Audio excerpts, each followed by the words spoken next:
So, I'm going to get in the book of Psalms a little bit. I obviously love James 3 for some reason. I think it's because one of my biggest things I went after was my language right off the rip. So, it was great to me to be reading in Psalms and come across this because it doesn't necessarily fall into the same lines, but it walks side by side. It's a parallel line. They don't intersect anywhere, but they go right by each other.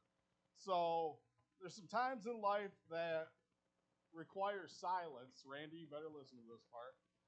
Even though we may be correct in what we want to say, we probably are further ahead by just not saying things.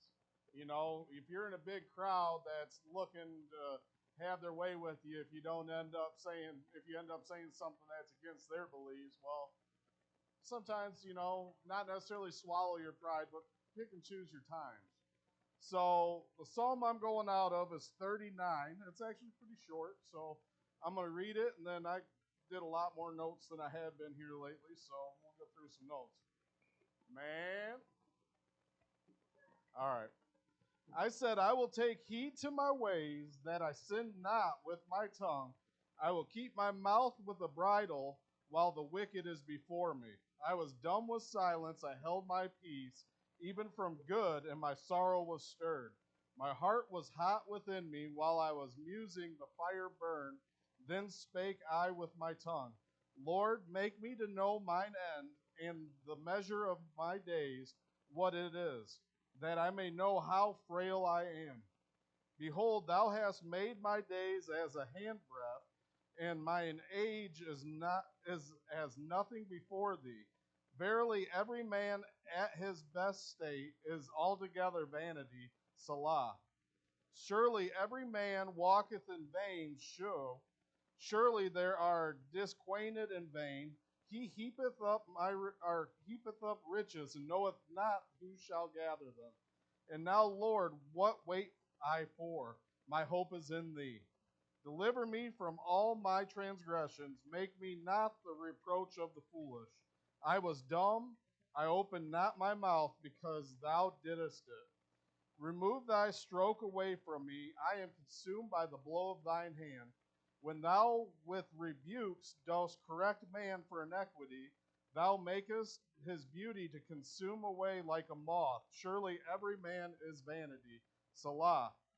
Hear my prayer, O Lord, and give ear unto my cry. Hold not thy peace at my tears, for I am a stranger with thee, and sojourner as all my fathers were. O spare me, that I may recover strength before I go hence and be no more. So David began the psalm by recounting his prayer. He's asking for God's help in not speaking foolishly or sinfully in front of the wicked that are before him. He's trying his best to not strengthen their case by saying things that he shouldn't. We need to do the same. The world wants us to slip up. When we are shining light, we are Christian as we claim to be. We need to be out there and not give them an opportunity to go, well, I thought you were a Christian. Why are you going to say something along them lines? Well, we got to have the strength and the ability to fight through that and not fall into old temptation, but move forward with a godly tongue. I'm going to use a life experience here at work just the other day. I really hope my supervisor don't watch this, but if he does, it's okay. I'm an honest guy. I would have told him I brought it up. We clock in, and we get a 7-minute grace period, and we start work at 6 o'clock. At 5:57, I'm sitting there on my phone, just messing around, wasting a couple minutes. And all of a sudden, here's my supervisor in the door. Good morning. All right, good morning.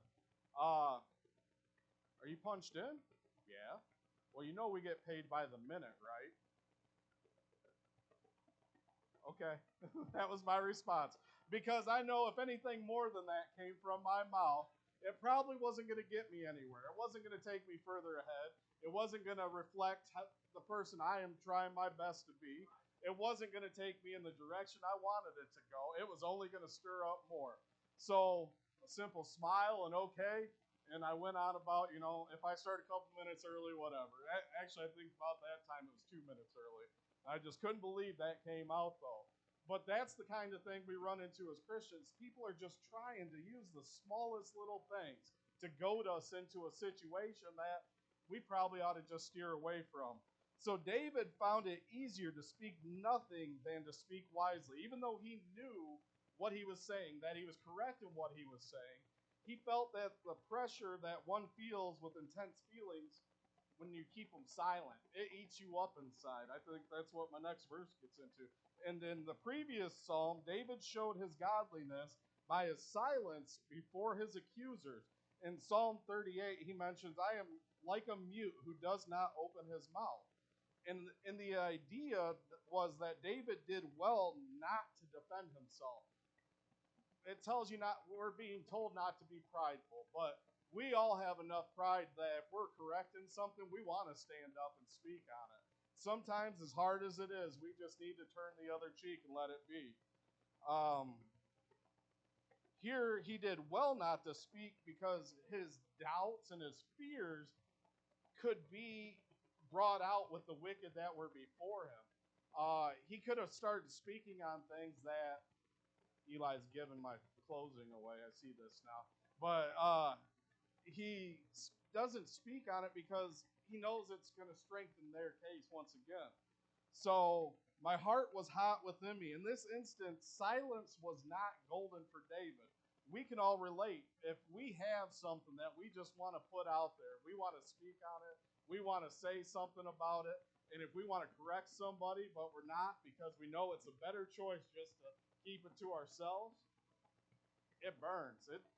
It'll eat you up. It makes you sick. Another work instance, we had a guy who said he had done some work and it wasn't done correctly. And then another big old part goes on top of it, so you couldn't really prove it unless you took the time to remove this other big part to show, hey, look, this is where we're at. Well, I informed my supervisor, hey, this wasn't done correctly. There's no heat marks. I'm a welder. You can see where heat bleeds through metal, where it changes the color on the outside. So I looked at it and I'm like, look, I've been doing this long enough. I can tell you right now, there's not the amount of heat put to that to discolor it. So there's no way he did what he's claiming he did. The supervisor pulls the guy over there. The guy kind of gave me a tongue lashing because, oh, yeah, it's strong. That's what needed to be done, this and that. Well, the next day I said, okay, whatever. I'm going to go on your word. The next day comes around, and it was still eating at me. I felt sick to my stomach because what we do is we build mining equipment. If that piece of equipment fails in a mine, it could cost somebody their lives. And on top of that, this is hundreds of thousands of dollars worth of equipment that could fail because one guy said, oh, yeah, no, it's strong enough. So I talked to the supervisor and let me cut it apart, and lo and behold, it wasn't how it was supposed to be. Now, we won't get into how that was handled because I thought that was done wrong, too. I think I got more trouble for bringing up the fact than what the other guy did for lying to us the day before. But, hey, each their own. So, Lord, make me to know my end. David's silence here was broken in the best way possible by a humble prayer to God. He would not speak his fears or doubts before the wicked, but he would pour them out before God. Here, David asked God for wisdom, specifically the wisdom to know the shortness and frailty of his life. We might have expected David to break his silence in telling off his enemies or by defending his own righteousness, but he did neither. He sought God for wisdom. It is well that the bent of his soul was Godward, not towards man. Oh, if the swelling of the heart must speak, Lord, let it speak with thee. That's Charles Spurgeon. Like I said, if I'm quoting somebody, it's probably going to be Spurgeon. I just like how he delivers a message. So, he talks about, you've made my day as handbreadths. And I had to search in, and I like doing a little word study to figure out what a handbreadth is. And a handbreadth is one of the smallest units of measurement in ancient Israel, and it's equivalent to a couple inches. So you've made my life only about that long. David's recognizing, and you got to think about who this is. And this is where my next verse gets into. So I'll use this. Certainly every man at his best is but a vapor. David was a champion. He was, obviously the man who killed Goliath. He's an accomplished special forces warrior, a leader, a celebrity. a poet, a musician, a musical genius is actually what I have down, a survivor, and a king. And if anybody might have thought more highly of themselves, David had the right to do so. Well, instead, yet he understood that, like every man, his best, his life is but a puff of smoke. Just a little puff. That's all that is. And then, poof, you're gone. You blow away with the wind. And no one will even know you're there other than what's wrote about you. So, and I also like to get into some words that pop up every now and then. Salah. So, Selah is the idea, it's in Hebrew. It happens about 74 times, I believe, is what I ended up finding in the Old Testament. It's for a pause. And what it is, it's not always, but sometimes it's just a pause for the musicians. But other times it's a pause to reflect. Well, in this case, it's an appropriate call for each one to pause and think about the shortness and frailty of our lives. It should drive us to a great dependence upon God and great earnestness about life and doing good in the short time that we do have. Surely then they busy themselves in vain. Sounding much like the later book of Ecclesiastes, David thought about the mass of humanity who lived ignoring the shortness and frailty of life. Each of them walks about like a shadow, living a life with no substance. People who don't devote life, time, effort to God are just going to perish in the end. We're not, where they're going, we're not going to see them there. Where they're going, we as much as we want to put forth the effort, if they're not willing to take steps themselves, we can't push them across that line. They have to confess, they have to repent, and they have to handle things in their own way. So each of them works hard and heaps up riches. Oh, I skipped one, but that's okay. And heaps up riches, yet does not think beyond his own short and frail life. The things we acquire during our lifetime do not go with us. The people that we can lead to Christ, we'll see again. It's more important for us to spend time bringing forth people into the riches of eternity than what it is for us to fill our pockets with cash. This is the land of shadows. Heaven is the land of reality in its true high definition. What we see here is all going to clear away, and our eyes are going to be open to what truly is one day in heaven. And we're going to understand that, man, these things I thought, these things I saw, these things that I thought I was doing the right way are minuscule. They're nothing compared to what awaits us. And now the Lord, what do I wait for? My hope is in you. So my notes tend to come out of a NIV or an NKJV. So sometimes the verses don't match perfectly, but we'll get it across. It'll all be the same. So, perceiving the shortness and frailty of life, David made his expectation and hope upon God and not upon himself. We need to trust in God and not ourselves. We're going to fail ourselves every time, but God will never fail. Jesus will never fail. He was always victorious, and that's how it goes. So, in right standing and friendship with the living God, David could understand and prepare for life beyond this life. Deliver me from all my transgressions. David looked to God and not himself for deliverance of sin. He knew, as the Apostle Paul would say later in Romans, that the focus should be on God and not self. There's no time we should try to put ourselves before God. It isn't going to get us anywhere. Remove your plague from me. I am consumed by the blow of your hand. We have learned that David prayed this prayer from a season of great weakness. They thought this was probably a psalm that was wrote in the later portion of David's life. So, and the sense was he was under painful correction of God. He successfully avoided speaking words of self-justification as he poured out his heart to God. He also prayed for relief from his affliction. When with rebukes you correct man for iniquity, you make his beauty melt away like a moth. We learn that David's great sense of shortness and frailty of life came under deep and painful sense of correction from God. We can suppose that this was one of the reasons God sent his correction to David to give him the hunger for and the prayer for the blessings of his wisdom.